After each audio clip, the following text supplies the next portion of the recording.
Hello बच्चों, कैसे हैं आप सभी? हिंदी की कक्षा में आप सभी का स्वागत है और मैं उम्मीद करती हूँ आप सभी लोग स्वस्थ और प्रसन्न होंगे। आज हम हमारी कक्षा 2 का अध्याय 1 भाषा पढ़ने जा रहे हैं। भाषा यानी लैंग्वेज। तो आइए इस अध्याय को बिना किसी देरी के प्रारंभ करते हैं। ये है अध्याय संख्या 1 भाषा लैंग्वेज। तो क्या आप जानते हैं भाषा क्या है? भाषा हम अपने मन के विचारों को व्यक्त करने के लिए जो साधन प्रयोग में लेते हैं वह भाषा है। क्या है? भाषा। यानी जिससे हम अपने मन के विचारों को बताते हैं वही भाषा है। चाहे हम अपने मन के विचार बोलकर समझा दें या फिर अपने मन के विचार किसी अगले के सामने लिखकर प्रस्तुत कर दें। यदि हम बोलकर हमारी बात को कहते हैं, समझाने की कोशिश करते हैं, तो अगला हमारी बात सुनेगा। और यदि हम लिखकर अपनी बात को किसी के सामने प्रस्तुत करते हैं तो अगला पढ़कर हमारी बात को समझेगा। वही भाषा है। यानी मुख्यतः ये कहा जा सकता है कि भाषा के 2 भेद होते हैं, यानी 2 रूप होते हैं। पहला मौखिक भाषा तथा लिखित भाषा। आइए इस अध्याय को शुरू करते हैं। देखिए, पढ़िए और समझिए। दीपू, तुम घर पर क्या कर रहे हो? बच्चे क्या कर रहे हैं? टेलीफोन पर बातें कर रहे हैं। दूसरा बच्चा कहता है, मैं अपना होमवर्क कर रहा हूं। यानी यहाँ पर मुंह से बात की जा रही है, बात को बोला जा रहा है, अगला व्यक्ति सुनकर उसका प्रत्युत्तर जवाब दे रहा है। मुझे मम्मी के साथ बाजार जाना है, एक बच्ची कहती है। दूसरा यहाँ पर दिया गया है, मम्मी मुझे एक पेन लाना है। बच्ची माँ से क्या कह रही है कि मुझे एक पेन लाना है। माँ कहती है एक पेन देना। एक रबड़ भी लेनी है, बच्ची कहती है एक रबड़ भी लेनी है। माँ कहती है, बच्ची कहती है लीजिए, मैंने अपना काम कर लिया। और माँ क्या कहती है? शाबाश। ये सभी किस भाषा से संबंधित है?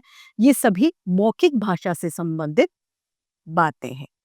तो हम अपनी बात बोलकर या लिखकर दूसरों को समझाते हैं और दूसरे हमारी बात पढ़कर या सुनकर हमारी बातों को समझते हैं। ये किसके द्वारा होता है? भाषा के ही द्वारा ये सब मुमकिन होता है। इसीलिए ये कहा जा सकता है कि भाषा वह माध्यम है जिसके द्वारा हम अपनी बात बोलकर या लिखकर किसी दूसरे के समक्ष पहुंचाते हैं, या अपने मन के विचारों को अभिव्यक्त करना ही भाषा कहलाती है। आगे चलते हैं। भाषा के 2 रूप होते हैं। कितने रूप होते हैं भाषा के? 2 रूप। पहला मौखिक भाषा, दूसरा लिखित भाषा। यानी 2 भागों में भाषा को वर्गीकृत किया है। आइए यहाँ देखते हैं। एक बच्चा बोल रहा है और दूसरे बच्चे सुनकर उसको समझ रहे हैं। ये भाषा का मौखिक रूप है। मौखिक रूप में मन से भाषण देना, टेलीफोन द्वारा बात करना, आपस में बैठकर हंसी मजाक बातें करना, ये सभी मौखिक भाषा के उदाहरण हैं। हम बोलकर अपनी बात को दूसरों तक पहुंचाते हैं। किसमें? मौखिक भाषा में। अगले उसमें अध्यापिका लिख रही है और बच्चे उसे पढ़कर समझ रहे हैं। यह क्या है? यह लिखित भाषा का उदाहरण है, जब हम अपनी बात को लिखकर किसी दूसरे के सामने प्रस्तुत करते हैं। हम लिखकर अपनी बात दूसरों को पहुंचाते हैं। यह लिखित भाषा का उदाहरण होता है। जब हम लिखते हैं तो सामने वाला हमारी बात को पढ़कर समझता है।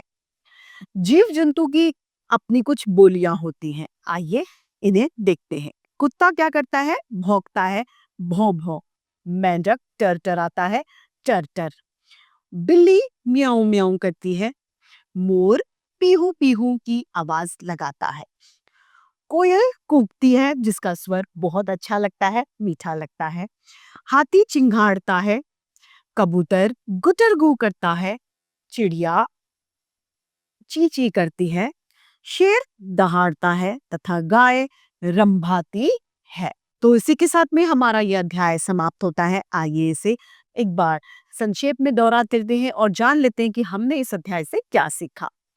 अपने मन की बात दूसरों तक पहुंचाना और दूसरों की बात को समझना ही भाषा कहलाता है। भाषा के 2 भेद यानी 2 रूप होते हैं, मौखिक भाषा तथा लिखित भाषा। संसार में सभी जीव जंतुओं की अपनी एक बोली होती है।